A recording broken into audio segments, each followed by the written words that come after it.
Good morning. Good morning. That's pretty good. That's pretty good. Thanks. I should try that again. So good to be here. On behalf of the SUNY Board of Trustees, Chancellor Zimpher, and the entire State University of New York, I am pleased to welcome all of you to the 4th annual conference in our Critical Issues in Higher Education series, Executing Change to Drive Collective Impact. In the next 2 days, you will be part of discussions about change management and collective impact that will set the foundation for the work that higher education is embarking on to transform the way we do business. We're so fortunate to have the leadership of Chancellor Nancy Zimpher at the State University of New York. She is a pioneer in change management in academia because she has recognized the power of what collective impact can accomplish in a system setting and beyond. This is exciting.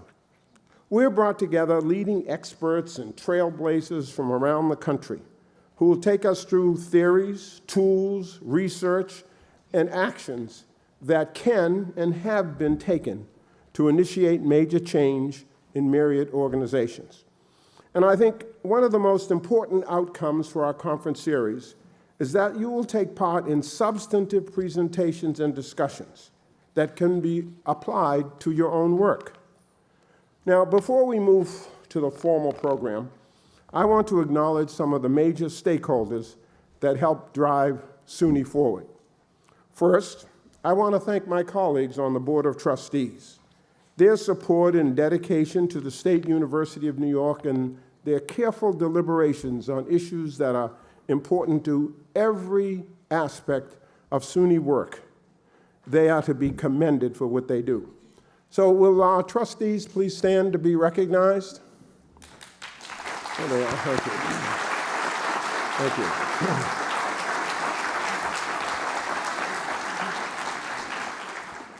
Thank you. With 64 campuses serving every region of New York State, it is imperative to have strong leadership to drive the innovative programs and student experience at each of our institutions. The SUNY presidents are those strong leaders, and we are honored to have them representing the best of what we do. Could all of our presidents please stand to be recognized?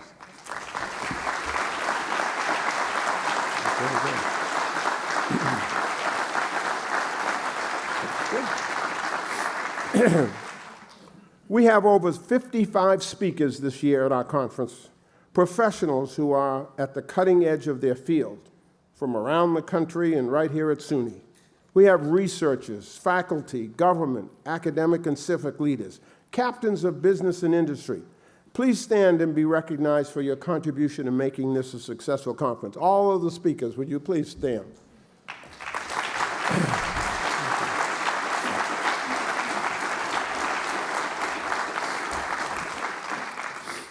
To our sponsors, Xerox, the New York Times, TIA, CREF, your continued partnership has allowed us to explore alternative solutions to some of the most challenging problems facing higher education today. We are still learning from you, and we appreciate the support you provide. Will the sponsors' representatives please stand? Thank you. Now, we are joined again this year by 14 students and faculty, conference fellows who were selected from among our 463,000 students and over 34,000 faculty, not only for their excellence in scholarship, but their involvement in so many aspects of the campus experience. Thank you all for being here. Please stand, our students and faculty.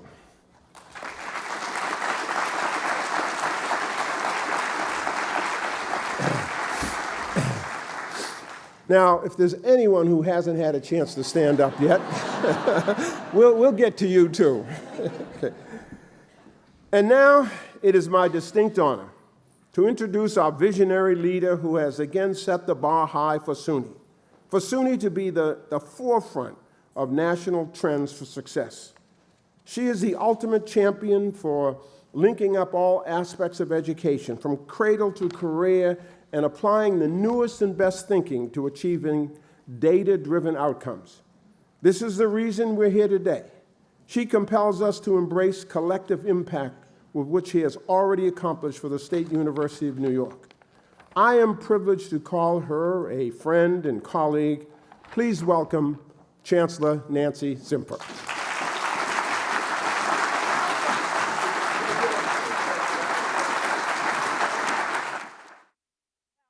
Good morning, everybody.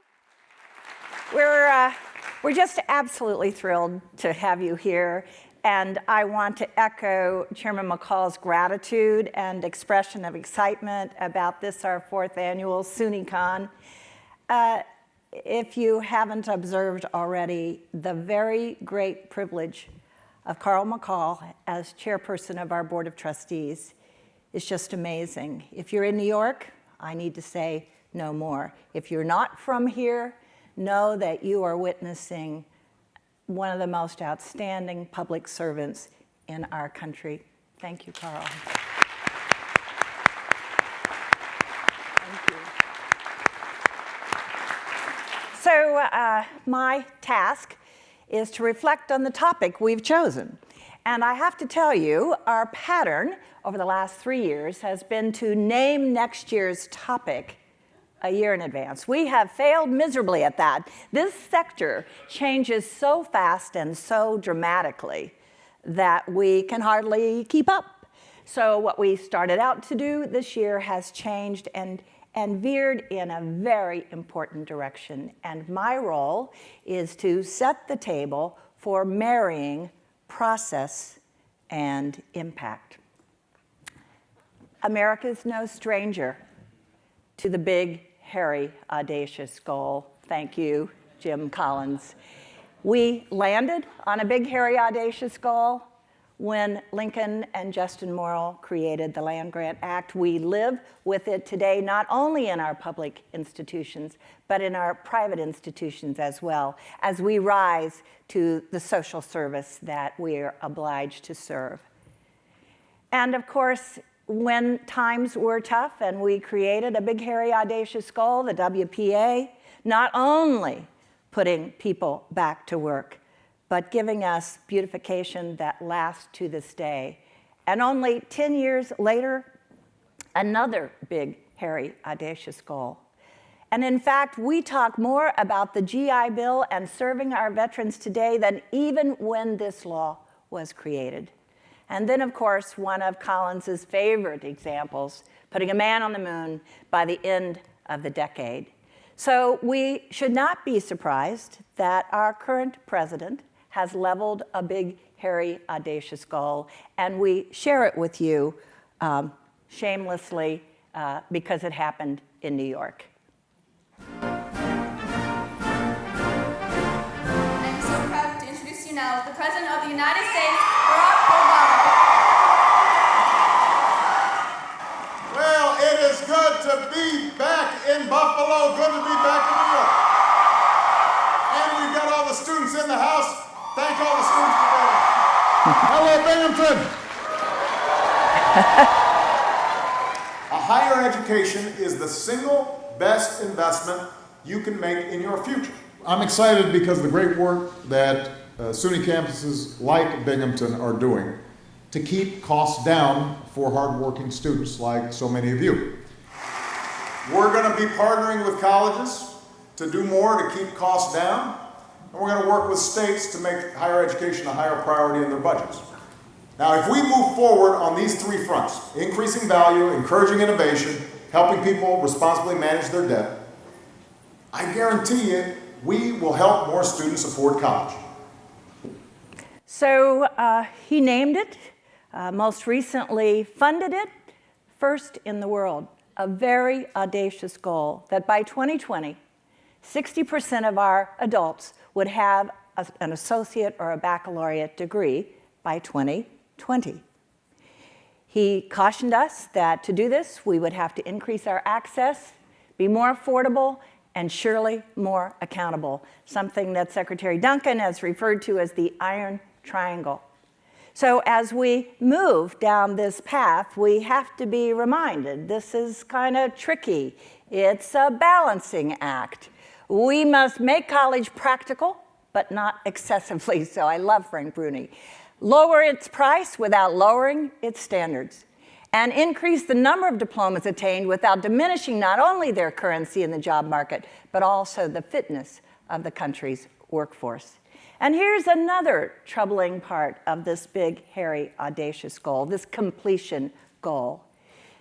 If we move at the current pace, and you'll hear more about this tomorrow, we will not reach 60% by 2020. In fact, it might take us as far as 2037. Lumina has a companion, very audacious goal to educate 65% of a bracketed adult population. And if we don't hurry up, we're not going to make that goal till 2057. This is troubling. It's hard to think about, but we have to change. We have to find our way to transforming this.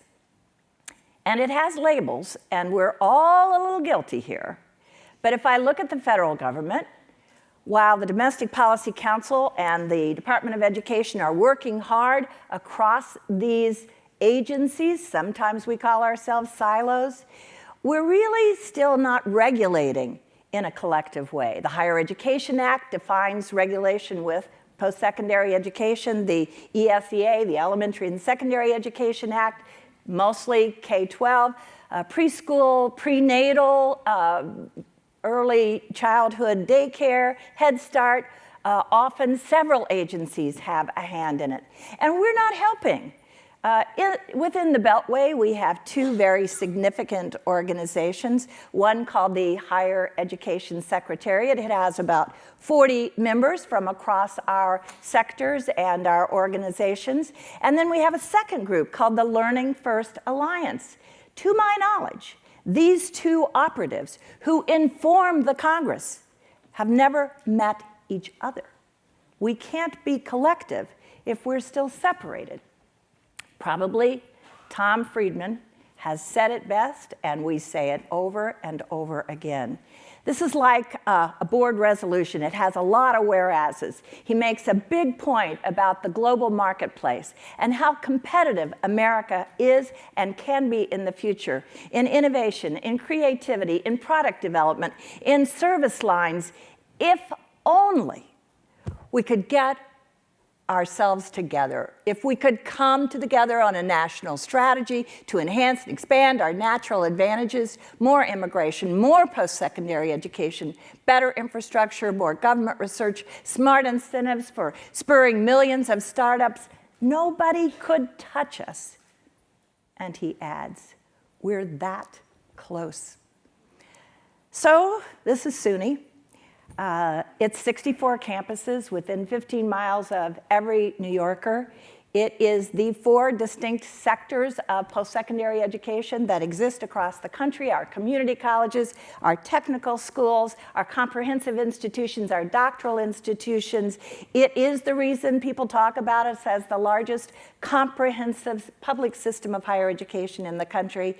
And this is the vehicle, not only for change, not only for collective impact, but more importantly, and this is what we are all struggling with, the opportunity to take what works to scale.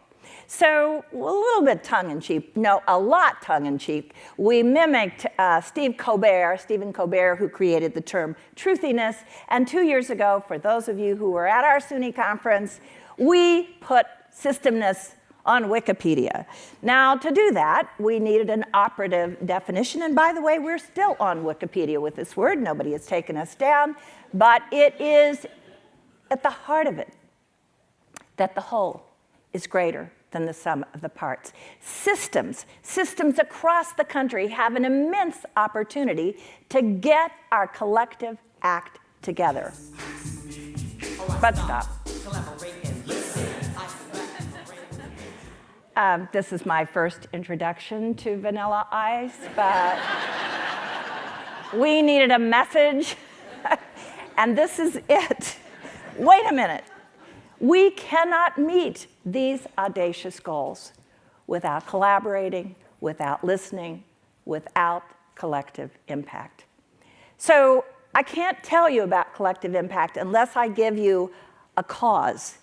and this is one of the major, if not the principal cause of the State University of New York, that we can link access to completion and yield success. Now, like your institutions, we have our own iconic ways of getting there. We brand everything. These are strategies that we believe are working toward this audacious goal. But around completion, we need to wrap collective impact. And one prominent definition of collective impact is around these 4 pillars. First and foremost, I think Collins says it, getting the right people on the bus and even getting the right people on the bus in the right seats, but let's not carry this too far. The stakeholders have to come to the table. We can't make decisions in the same old silos around which we exist, certainly in post-secondary education, obviously in government, but in society as a whole. And this cartoon, Jeff Edmondson and I love this. This is from the Albuquerque Journal. We have got to quit pointing fingers at each other and get ourselves organized as the leadership that can ultimately move the dial. Now, this is maybe a bridge too far. We don't want to be this aggressive, but these people had a common cause. Justice for all. It doesn't get any more audacious than that. But to do this, we have to be very focused on what we think works. We have to move from 1,000 points of light to a very strategic, very targeted set of strategies. The right people at the table, organized around a common goal with strategic targets in mind. This is not cheating. This is sharing. We have to share what works. And one of the things you'll hear more about even today is our interventions to cut the time from remediation to college-level math. And in this very strategic, very evidence-based approach to college readiness in math, StatWay, QuantWay, you'll hear more about this from the Carnegie Foundation, we can triple the time, the speed with which we get students who need some remediation into college-level work. And then finally, in this collective impact strategy, we have to talk about sustainability. We have lived through so many cycles of funded projects, and when the money goes away, the idea goes away. So as I tuck my way into an example here, we needed fair, rational, and affordable, and most of all, predictive tuition, so that we could meet President Obama's goal of completion. And we made a policy decision as a state, SUNY working with Governor Cuomo and the legislature to sustain our ability to be an affordable post-secondary experience. Convening the stakeholders around an ambitious goal with strategic sub-goals in mind, using evidence-based interventions and sustaining those interventions to outcome over time. Now, we've wrapped around this a few other cautionary notes. One of my favorites, Jim Collins had to go out of his way. He had to write an appendix to Good to Great to explain to us in the social sector that he was simply not saying that for education, and particularly higher education, to get better, it had to look more like a business, act more like a business, which he says, of course, is dead wrong. He was totally misunderstood. What he was saying, business is not a characteristic of greatness. The characteristic that will make us great is our discipline. Disciplined people making disciplined decisions that marry process and impact. We also are learning that we have to marry institutional research with information technology. Increasingly, we're talking about predictive analytics. So we can't do collective impact without managing the data and without constantly, continuously improving. I heard someone call their organization deep into evidence-based interventions and quality control. We want to be the best at getting better. Isn't that fabulous? And also, okay, there's no I in team. Well, there really is an I in team, because we're trying to tell ourselves that by bringing the stakeholders together, we share accountability. We can't keep pointing fingers, but we do have individual responsibility. And then finally, you're going to hear more about what's happening in healthcare, because it's so interesting to see us move from counting patient visits to the doctor's office to improvement health. That should ring a bell. We're probably not going to keep counting enrollments as much as we are going to count outcomes, completion. Watch what's happening in healthcare, and you're going to hear plenty about it. So a disciplined approach, using our data, accepting accountability, and moving this into policy. That is the short version of collective impact. It's going to take us a day and a half to really unpack this concept. And why not take a little poetic license? If only we could come together in New York and across the country to enhance and expand our natural advantages, increased access, greater completion, and universal success, nobody could touch us. We're that close. Thank you. Enjoy.